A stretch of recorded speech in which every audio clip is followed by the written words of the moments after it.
ensemble. Ceci constitue partout le secret de Yahvé Elohim. La seconde union de Yahvé et Elohim c'est, comme cela a été indiqué plus haut, que lors du second accouplement inférieur d'Abba et Ima il existe deux possibilités, soit elle descend dans Zahir Ampin et pénètre en lui, les Netza, Od et Yesod, d'Ima, devenant les cerveaux, de Zahir Ampin, soit elle descend dans Malkout mais ne pénètre pas en elle car elle reste au-dessus par le secret de la lumière environnante comme cela nous a été expliqué. En effet, lorsque Bina descend dans Malkout par le secret des téphilines du bras elle reste à l'extrémité environnante, et Netza, Od et Yesod de l'essence de Zahir Ampin pénètre en elle, dans son intériorité, afin de devenir pour elle les cerveaux de son intériorité. Ainsi, lorsqu'elle pénétra dans Zahir Ampin, seul Zahir Ampin fut alors appelé Yahvé Elohim car il prit tout, et ensuite, il lui donna ses cerveaux à elle. Et lorsqu'elle descendit au-dessus de Malkout et non précisément en elle, ce furent les deux ensembles qui furent appelés Yahvé Elohim, Zahir Ampin et Noukba. Ainsi, il existe deux sortes d'union Yahvé Elohim dans ce second accouplement occasionnel, et c'est en correspondance avec cela qu'il est dit en chemin car ce mot a la valeur numérique de 2 fois Yahvé Elohim. Ceci s'explique par les deux types de descente de Bina, et c'est en correspondance avec l'un d'entre eux qu'il est dit sur tout arbre car Zahir Ampin est appelé arbre et lorsqu'elle descendit elle pénétra en lui, ce qui correspond à sur tout arbre. Et en correspondance avec sa descente dans Noukba appelé terre il est dit ou sur la terre et non dans la terre. Ceci pour la raison que nous avons indiquée ci-dessus, c'est-à-dire qu'elle resta au-dessus d'elle par le secret de la lumière environnante et ne pénétra pas exactement en elle comme elle le fit dans Zahir Ampin. Et il est dit sur tout arbre et non sur un arbre car lorsqu'elle descendit au-dessus de Malkout, Malkout possédait des eaux féminines. Mais lorsqu'elle descendit dans Zahir Ampin, pour s'accoupler avec Abba par ce second accouplement il fallut que la Yesod de Zahir Ampin appelée Kol s'éleva en elle par le secret des eaux féminines afin qu'elle pût s'accoupler avec son époux Abba. Et ce qui était appelé tout se retrouva alors sous l'aspect de dans tout dont la valeur numérique est celle de bonne qui correspond aux eaux féminines comme nous le savons. Et il est dit des oisillons ou des œufs afin d'indiquer ce que nous avons indiqué. C'est-à-dire que l'accouplement d'Abba et Ima correspond à l'accouplement supérieur c'est-à-dire lorsqu'ils sont identiques en taille. Ceci afin de donner des cerveaux de Gadlout à Zahir Ampin et Noukba de Latzilout.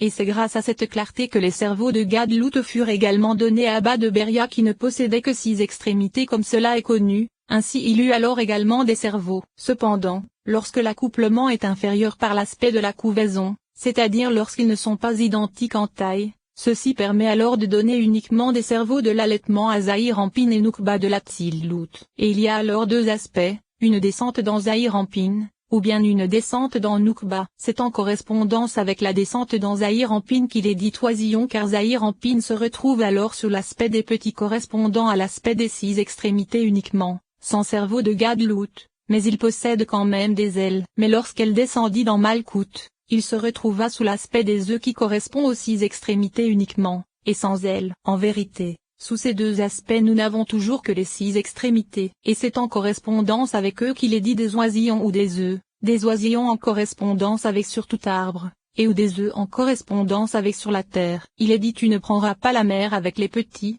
c'est-à-dire que cet accouplement inférieur d'Abba et Ima se produit lorsque Zahir Ampin et Noukba sont petits et nécessitent leur mère avec la faible clarté de l'allaitement. Et il est nécessaire que l'aspect de cet accouplement inférieur qui correspond à la mère couchée sur ses petits pour les nourrir ne se propage pas au moment de l'allaitement. En vérité, tu dois agir de façon à renvoyer la mère. Et il s'agit d'Abba et Ima qui sont indiqués par les deux mots Shalat et Jala et par les deux mots Tetem comme cela est indiqué dans l'introduction des Tikkunim. Tu feras 2 sortes de renvois de façon à ce qu'ils s'élèvent d'au-dessus des petits et les laissent grandir, pour qu'ils n'aient plus besoin que leur mère les nourrisse et pour qu'ils puissent s'élever pour s'accoupler sous l'aspect de l'accouplement supérieur, les deux étant identiques en taille. Grâce à cela tu en tireras 2 grands bénéfices. Tout d'abord parce que grâce à l'accouplement supérieur les cerveaux de Gadlout se propageront dans Zahir Ampin et Noukba de Latzilout puisque toute expression de bien correspond au cerveau comme cela nous a été expliqué à propos du Birkat Avot et de l'expression Gomel Asadim Tovim, et il s'agit de l'expression afin que cela te fasse du bien. Le second bénéfice correspond à tu prolongeras tes jours, car les cerveaux de Gadlout se propageront également dans Abba de Beria afin qu'ils ne contiennent pas uniquement les 6 extrémités qui correspondent à 6 jours. Ainsi ils s'allongeront et il aura des cerveaux. Mais ceci n'est pas le cas de l'accouplement correspondant à si tu rencontres qui est inférieur, car il ne possède aucun de ces 2 bénéfices. 4e paragraphe. Sache qu'en haut, dans Imaïla A, il existe 3 aspects, Le premier est appelé Samek ou Bina, le second est appelé même fermé ou Tebuna, et le troisième est appelé Dalet mais également Tebuna. Or cette Tebuna correspondant au troisième aspect est celle qui revêt ses Netza, Od et Yesod à l'intérieur de Zahir Ampin afin d'en faire ses cerveaux. Et lorsque Zahir Ampin et cette Tebuna correspondant au troisième aspect se revêtant de Zahir Ampin s'élèvent tous les deux vers le second aspect qui est le même fermé, la seconde Tebuna est contenue dans la première Tebuna qui est la seconde pour Bina et à propos de laquelle il est dit moi, je dormais car ce sont les lettres de Sheniya. Et alors, les deux sont appelés Tebuna, c'est pourquoi il est dit de Zahir Ampin, l'homme intelligent y puise, car il s'élève avec elle et se trouve contenu dans les deux. Ensuite, il peut puiser et même boire de la première Tebuna, c'est pourquoi il est dit Idlena au singulier. Et lorsqu'il est contenu dans les deux Tevunot, les trois s'élèvent jusqu'à Bina. Ils sont alors tous appelés Binot selon le nom de Bina. Zahir Ampin est alors appelé peuple d'intelligence. Et tant qu'il ne s'est pas encore élevé et n'a pas encore atteint cet endroit, il est dit de lui, car ce n'est pas un peuple d'intelligence, car la Bina supérieure est simple miséricorde, et il n'y a là aucune attache pour les écorces. Cependant, lorsqu'il ne s'y élève pas, il est un point d'attache pour les écorces. C'est pourquoi celui qui l'a fait n'en aura pas compassion, c'est-à-dire qu'il n'est pas miséricorde totale. Nous allons donc expliquer le sujet de Bina et de Tebuna, et grâce à cela il sera expliqué ce qu'il est dit dans le Sefer Yetzira par comprend avec sagesse, et sois sage avec intelligence. Le sujet en est que les deux premières lettres de Yahvé sont les deux aspects de Okma et Bina. Cependant dans la lettre Yod seule qui est Okma se trouve l'aspect de Bina. Ceci correspond au sujet de comprend avant sagesse. L'explication en est que dans la forme développée Yod le Yod est Okma et les deux lettres Vodalet donnent la forme du E qui est appelée Bina supérieure. En vérité, le premier E du nom Yahvé correspond lui-même à la première Tebuna. C'est-à-dire que je t'ai déjà fait savoir dans l'enseignement sur les tephilines à propos de l'écriture du nom Yahvé qu'il faut d'abord dessiner un yod dans le coin de ce et, de la façon suivante. Voir figure dans le Sefer Eyim à la page 279 du tome 1. Or la lettre yod correspond à l'aspect de la Okma de cette première Tebuna, cette Okma étant appelée Israël l'Ancien. Ceci correspond à sois sage avec intelligence. Ainsi, il a été expliqué que dans la lettre Yod de Yahvé se trouve l'aspect des Abba et Ima supérieurs, alors que dans la première lettre E se trouve l'aspect d'Israël l'Ancien et de Tebuna qui sont inférieurs. Il faut maintenant expliquer pourquoi la première Bina est indiquée par les deux lettres Vodalet de la forme développée du Yod et dont la forme donne un E, le Vo précédant le Dalet, alors que dans Tebuna qui est indiqué par la première lettre E de Yahvé, le Dalet précède le Vo puisqu'il est connu que dans la forme du E le Dalet se trouve au-dessus du Vo. Mais il existe une autre différence, car le Vo de la forme développée du Yod possède une tête indiquant qu'il contient 10 séphirotes comme cela nous a été expliqué, alors que la lettre Vo se trouvant à l'intérieur du premier E ne possède pas de tête, ce qui indique qu'il ne possède que l'aspect des 6 extrémités. Le sujet en est que la lettre Vo de la forme développée du Yod correspond à l'aspect de la Bina supérieure, or cette dernière contient 10 séphirotes avec des cerveaux,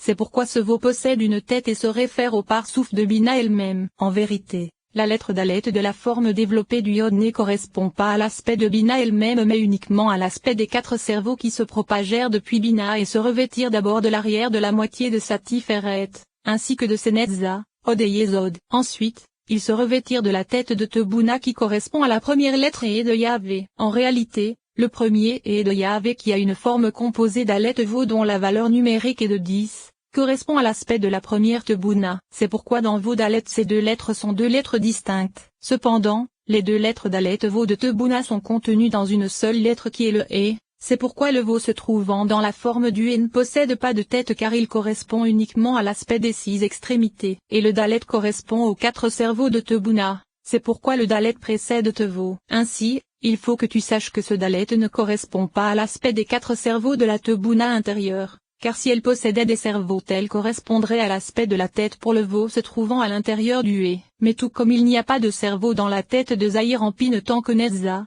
Od et Yesod de Tebuna ne se sont pas revêtus de lui, et tout comme la Noukba de Zahir Ampin ne possède pas de cerveau autant que Netza, Od et Yesod de Zahir Ampin ne se sont pas revêtus d'elle, de même cette Tebuna ne possède pas de cerveau tant qu'elle ne s'est pas élevée jusqu'à Bina, car ce n'est qu'à cet instant qu'elle possédera des cerveaux provenant des Netza, Od et Yesod de la Bina supérieure. En vérité, cette première Tebuna se trouve pour l'instant en bas et non en haut avec Bina qui est indiquée par la lettre Yod comme cela a été indiqué. C'est pourquoi la lettre Vo se trouvant au sein du E n'a pas de tête car elle ne possède pas encore de cerveau intérieur. Et la lettre Dalet se trouvant au-dessus du Vo correspond à l'aspect de la lumière environnante se trouvant au-dessus du crâne, à l'extérieur. C'est pourquoi ce Dalet est éloigné du Vo et ne lui est pas attaché. Il ne fait que s'étendre et entourer la lettre Vo par le secret de la lumière environnante, mais il ne pénètre pas dans le secret de l'intériorité. C'est pourquoi il n'est pas attaché à la lettre Vo. Il se trouve que cette première Tebuna ne possède que l'aspect des 6 extrémités. Ceci correspond à ce que dit le verset, quand on trouvera un homme tué sur la terre, car la jambe du est suspendue et n'est pas attachée au Dalet, et il reste à cet endroit un emplacement vide sans cerveau. Ainsi, cette Tebuna est appelée terre c'est-à-dire homme du Hé. Et dans l'Hydrazuta, DAF 291, il est dit que les lettres du mot Tebuna sont celles de Bon Uvat, soit le Vo et le Hé, de Yahvé. L'explication de ces paroles c'est que les deux lettres Dalet et Vo se trouvant dans la forme du premier Hé de Yahvé proviennent de l'essence de Tebuna, soit de ses 6 extrémités et de ses 4 cerveaux. Et puisqu'ensuite Zahir Ampin et Noukba appelés fils et filles se propagèrent à partir de ces lettres Vo et Dalet, ils sont le secret de Vo et c'est pourquoi ils sont appelés Tebuna. Cependant cela ne signifie pas que ces deux lettres Vo Dalet correspondent précisément à Zahir Ampin et Noukba. 5e paragraphe. Sache également que nous avons déjà expliqué que ce Dalet se trouvant au-dessus du Vo dans la forme du premier et possède à l'arrière un éperon qui a la forme d'un iode, et ceci correspond à l'aspect d'Israël ancien. Sache aussi que ce Dalet se divise en 3 parties. Un iode au milieu et 2 Vo se propageant de lui, de la façon suivante.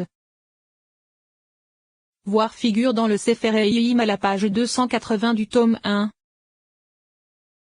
Ceci donne la valeur numérique 22 qui est celle des lettres et des sentiers qui vont de Okma vers Bina. Il faut maintenant donner un sens au fait que la lettre Yod cachée se réfère à Bina alors que lorsqu'elle est révélée elle se réfère à Okma. Et au fait que la lettre E révélée se réfère à Bina alors que lorsqu'elle est cachée elle se réfère à Okma. Le sujet en est, comme cela est indiqué dans un autre enseignement, que les 2 couronnes d'Abba et Ima se trouvent dans la gorge d'Arik Ampin où se trouve l'aspect de Bina d'Arik Ampin. Nous avons également expliqué à propos du verset de jour, l'Éternel commandera à sa bonté qu'il existe 2 sortes de Z. La première est la Z supérieure se trouvant après Bina, à l'emplacement se trouvant au sommet des épaules d'Arik Ampin, avant la propagation et la séparation des 2 bras. Et c'est là l'emplacement de la Z supérieure appelée jour de tous dans le Zohar. Or tu sais déjà que Z se trouve toujours du côté du mal. Ainsi, la lumière qui se propage depuis la gorge supérieure d'Arik Ampin, descend et se revêt de cette Z, et lorsqu'elle sort vers l'extérieur Abba prend alors l'aspect de cette Z alors que Bina prend celui de la gorge puisqu'il s'agit de la Bina d'Arik Ampin. En effet,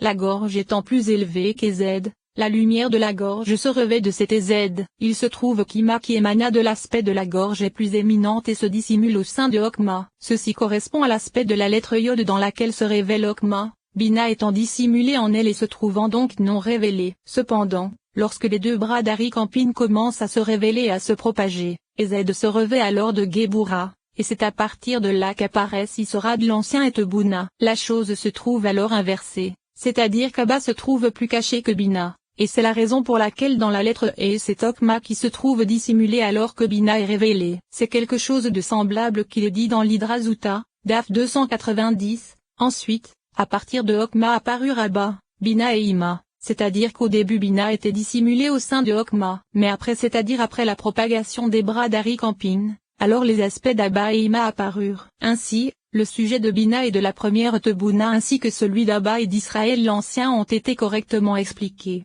ainsi que le fait qu'ils soient indiqués dans les 2 premières lettres Yodé du nom Yahvé. Sache que les 3 parties de Bina que sont Bina, la première et la seconde Tebuna ne forment qu'un seul parsouf. Il se trouve que lorsque se produisit la première grossesse de Zahir Ampin qui correspond à l'aspect de 3 contenus dans 3 comme nous le savons, puisque les 3 parties dont nous venons de parler ne formaient qu'un seul parsouf, cette première Tebuna correspondant au premier et du tétragramme allait du torse de l'ensemble de ce parsouf vers le bas. Or c'était là l'endroit de la grossesse puisque c'est l'emplacement du ventre dans lequel se forma le fœtus. Cependant, dans la Bina supérieure ne se trouvait aucun aspect de grossesse. Ainsi, la Bina supérieure fut désignée par le Samek et la première Tebuna par le même fermé comme cela a été indiqué. Le sujet en est que la Bina supérieure avait la taille des 6 séphirotes supérieures que sont Keter, Okma, Bina, Da'at, Ezed et Gebura. Et puisqu'elles se propagèrent depuis le secret de Okmak et le Yod, il se trouve que la Bina supérieure fut désignée par le Samet car son emplacement correspondait à celui de ces 6 séphirotes supérieures,